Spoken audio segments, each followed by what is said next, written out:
What is up, everybody? It's Gui Costin, founder and CEO of Dakota. I'm so excited to share with you one of my most favorite things in business: core principles, your guiding light, what you stand for, right? Your standards, all shaped to drive the company forward. At Dakota, we call them our Dakota-isms. How were they born? They were literally born out of me wanting to make a point when I need the team to be doing things that are extremely important to them until the whole organization, so they stay focused on what matters most. That's what it comes down to. So we created all these Dakota-isms. One of the first ones we created is, I was concerned that we compete against indexing, right? Large cap growth indexing. You didn't want to be in a situation where the prospect raises their hand and says, look, I index. No, I'm going to convince you. I'm going to convince you to go active. Yeah, but I'm passive. No, I'm going to convince you. So I said, look, we grow apples.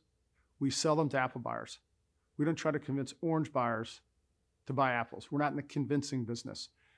Another group, okay, if you will, is about taking risk and just doing stuff. In the parlance of the world, we call it paralysis by analysis.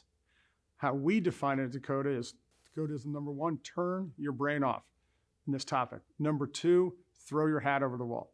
It's so important just to sometimes just do it, because we like to overthink it. We're fearful. When you throw your hat over the wall, there's no fear. You got to jump over the wall and get your hat. Turn your brain off. Stop thinking. Those are another core principles of just turn your brain off and just do it. Another section is tapping into the collective knowledge of the group. Truly the most important thing about any business is every business is a people business. If that's the case, all the people at the company have all this knowledge in their head. If you can't figure out what everyone's doing, thinking, saying, you need to have mechanisms to do that. One is, we call it walk the 8 feet, a classic Dakota-ism. Offices generally are 8 feet apart. So if you know the person in the office next to you might have some knowledge, you get up, walk the 8 feet, and you have a conversation. That's tapping into the collective knowledge of the group.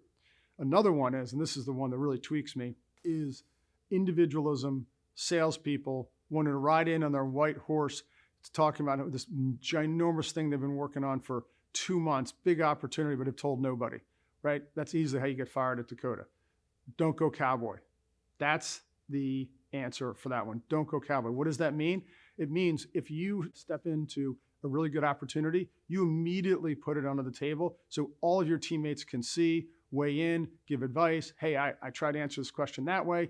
Yeah, are you struggling with this? I can be of help, right? But if you don't communicate and throw it out there, what you're working on, the opportunities you see, maybe the problems you're trying to solve for, whatever that might be, the goal is don't go Cowboy, right? Share information so you can tap into the collective knowledge of the group. Those are just a few Dakota-isms that really drive the company forward. Why? Because everyone knows what we stand for, and all that information is everywhere. But we decided to name them, right, very specific to Dakota, because they're fun. Walk the 8 feet. What's that all about? Don't go Cowboy. We grow apples. Sell them to apple buyers, right? All of that is very unique and personalized to Dakota. So Dakota-isms, core principles, standards, they're exactly what drive your company forward.